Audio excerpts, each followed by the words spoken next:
तेज बारिश हो रही थी। रात के करीब 11 बजे का टाइम था। अपने कमरे में टेबल लैंप की रोशनी में मोहन कुछ फाइलों को पढ़ रहा था।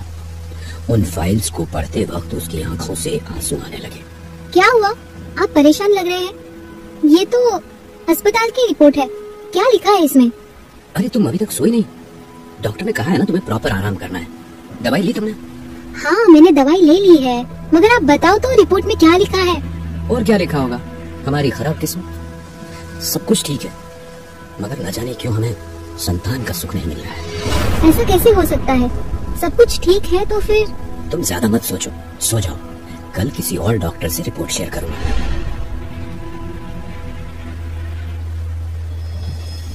रात के करीब 2 बजे रजनी के सोने के बाद मोहन खुली हवा की तलाश में घर की छत पर चला आया। तभी उसने देखा कि कुएं के मुंडेर पर कोई लड़की बैठी हुई है और वो उसी की ओर देख रही थी। मोहन कुछ समझ पाता उससे पहले ही वो लड़की अचानक कुएं में कूद गई। घबराते हुए मोहन तुरंत उसे बचाने के लिए कुएं में उतर गया, मगर वहां पर कुछ भी नहीं था। अलबत्ता मोहन उस कुएं में डूबने लगा। बचाओ, बचाओ मुझे, बचाओ! मोहन की आवाज सुनकर पास सो रही उसकी पत्नी रजनी जाग गई। क्या हुआ? आप क्यों चीखे? और आप गीले कैसे हो रहे हो? रजनी की आवाज सुनकर मोहन ने आंखें खोली तो देखा कि वो पूरा भीगा हुआ था। मैं यहाँ पर कैसे आया? मैं तो कुएं में था। कैसी बकवास बातें कर रहे हो? आप तो यहीं पर थे, कुएं में कैसे जा सकते हो? मोहन को कुछ समझ में नहीं आया कि उसके साथ क्या हुआ। वो तुरंत अपनी जगह पर से खड़ा हुआ और कुएं के मुंडेर के पास जाकर कुछ ढूंढने लगा। रजनी भी उसके पीछे पीछे वहां आ गई, मगर उसे कुछ समझ नहीं आ रहा था। दूर खड़ी वही लड़की उन दोनों को देख रही थी। वो भी पूरी तरह से भीगी हुई थी। मोहन ने जैसे ही उसे देखा, उसके रीढ़ की हड्डी में सिहरन हो गई। देखो, उस लड़की को देखो। उसे बचाने के लिए मैं पानी में कूदा, मगर जैसे ही रजनी ने उसे देखा, वो लड़की वहां से गायब हो गई। कौन है वहाँ पर? कोई भी तो नहीं है। चलो चलकर कपड़े बदल लो, वरना गीले कपड़ों में सर्दी लग जाएगी। कहते हुए रजनी मोहन का हाथ पकड़कर उसे घर के भीतर ले जाने लगी। माँ, कहाँ जा रही हो? मुझे ढूंढ रही हो ना? मैं तो यहाँ हूँ। वो आवाज सुनते ही रजनी पीछे मुड़कर देखने लगी, मगर वहाँ पर कोई नहीं था। मैं भी ना, लगता है मेरे कान बज रहे हैं। अगले दिन सुबह जब रजनी चाय बना रही थी तो उसे किसी छोटे बच्चे के रोने की आवाज आने लगी। वो उस आवाज के पीछे पीछे उसी कुएं के पास आ गई। उसने कुएं के आसपास देखा तो वहाँ से कोई भी नजर नहीं आया। ऐसा कैसे हो सकता है? बच्चे के रोने की आवाज यहीं से आ रही थी। बच्चा तो कहीं नजर नहीं आ रहा। क्या हुआ बहुरिया? यहाँ पर क्या कर रही हो? जाओ जाओ, वो मोहनवा तुम्हें बुला रहा है। तनिक 2 घड़ी जाके वहाँ पर बैठ जाओ, वो वैसे भी बहुत परेशान रहता है। अपनी सास की बात सुनकर रजनी अपने कमरे में जाने लगी। तभी उसे वापस किसी बच्चे के रोने की आवाज आने लगी। वो देखने के लिए पलटी तो उसे भी वो लड़की नजर आई जो कल मोहन को दिखी थी। वो उस लड़की को देखकर बेहोश हो जाती है।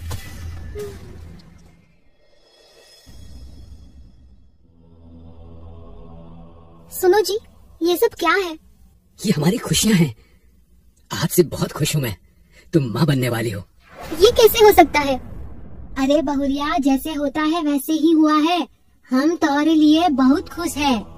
कहते हुए जानकी जी मिर्च से रजनी की नजर उतार उसे जला देती है। मिर्च के जलते ही रजनी को फिर से बच्चे के रोने की आवाज आती है।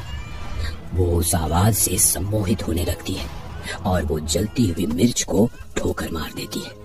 ये क्या किया बहुरिया? हे ईश्वर, रक्षा करना। रजनी उस आवाज के पीछे पीछे कुएं तक पहुंच जाती है। वहाँ उसे कुएं की मुंडेर पर वही लड़की बैठी नजर आती है। अभी भी वक्त है, यहाँ से चले जाओ, वरना तेरी संतान भी ऐसे ही मार दी जाएगी। कहते हुए वो लड़की रजनी के देखते ही देखते कुएं में कूद गई। अरे कोई बचाओ उसे, कोई है? प्लीज कोई बचाओ उसे, कोई देख रहा है? प्लीज कोई बचाओ उसे। रजनी के पीछे पीछे मोहन भी उस कुएं तक आया था। उसने भी उस लड़की को कुएं में गिरते हुए देख लिया था। मोहन को कुछ समझ नहीं आ रहा था, इसलिए उसे समझा बुझाकर कमरे में ले गया, मगर उसके मन में भी कई सारे सवाल थे। वो उन सवालों के जवाब ढूंढने के लिए गांव के तांत्रिक के पास पहुंचा। ये तो बहुत खुशी की बात है कि रजनी गर्भवती है, मगर जो कुछ भी तुमने बताया वो बहुत चिंता का विषय है, क्योंकि बुरी आत्माओं को कई बार गर्भवती औरत की खुशबू आ जाती है और वो उसके बच्चे की तलाश में उसके आसपास मंडराती है। हो न हो उस लड़की का नजर आना रजनी के होने वाले बच्चे से कोई न कोई संबंध जरूर है। आप कुछ भी करके रजनी और मेरे होने वाले बच्चों की सुरक्षा का प्रबंध कीजिए। अवश्य, मगर उसके पहले हमें ये पता लगाना होगा कि उस आत्मा का मकसद क्या है। वो तुम्हें और रजनी को ही नजर आई थी, इसीलिए आज रात वहीं पर हम विशेष पूजा करेंगे। मोहन ने तांत्रिक के अनुसार सारी पूजा की व्यवस्था कर दी थी। देर रात तांत्रिक जब उस कुएं के आसपास पूजा की तैयारी कर रहा था, तेज हवाएं चलने लगी और पूजन सामग्री हवा में उड़ रही थी। ये देख मोहन के चेहरे पर चिंता के भाव आ गए, मगर तांत्रिक शांत बैठे हुए थे।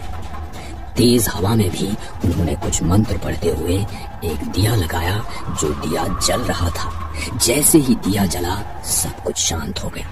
तांत्रिक ने पूजा शुरू की तो छोटे बच्चों के रोने की आवाज आने लगी। तांत्रिक और मोहन दोनों सतर्क होकर आवाज की ओर ध्यान लगाने लगे। आवाज कुएं के भीतर से आ रही थी। ये तो बहुत शक्तिशाली आत्मा है, इसे कच्चा कलवा कहा जाता है। कच्चा कलवा मतलब? कच्चा कलवा नवजात लड़कियों की आत्मा होती है, ऐसी आत्मा जो कई वर्षों तक भटकती रहती है।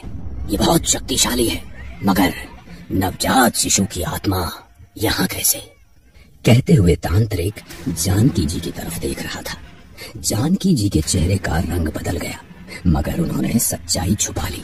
हम तो पिछले कई बरसों से यहाँ रह रहे हैं, हमने कभी किसी बुरी आत्मा को यहाँ नहीं देखा। जब से ये रजनी बहुरिया गर्भवती हुई है, तब से ये आत्मा वगैरह सुन रहे हैं। न जाने कौन सी आफत हमारे बच्चों की खुशियों के पीछे पड़ी है। आप चिंता न करें, वो तो हम आसानी से पता लगा लेंगे।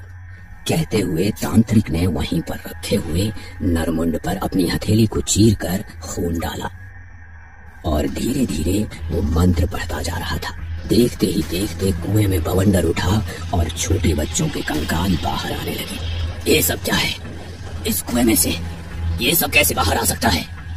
कहते हुए वो जानकी जी की तरफ देख रहा था, मगर जानकी जी डरते हुए अपनी जगह पर खड़ी हो गई। तभी वो लड़की उनके सामने आई और तेजी से हंसने लगी। मुझे मारते हुए डर नहीं लग रहा था, अब मुझसे डर कर कहाँ जा रही हो?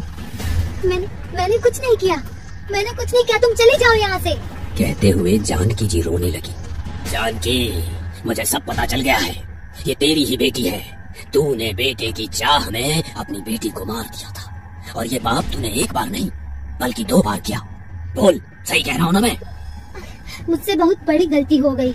हमारे खानदान में किसी को भी लड़की नहीं हुई थी सिवाय मेरे। तो मोहन के पिताजी ने उन्हें अपने हाथों से इस कुएं में जिंदा डाल दिया था। उन लड़कियों के पहले भी हमारे खानदान में जन्मी सारी लड़कियों को इस कुएं में डालकर मार दिया गया था। उन लड़कियों के श्राप के कारण ही तो तुम्हारे खानदान को वारिस नहीं मिल पा रहा है। मगर इतने वर्षों बाद वे लोग वापस क्यों आए हैं? तुम्हारी पत्नी गर्भवती है और उसके गर्भ में कन्या ही है।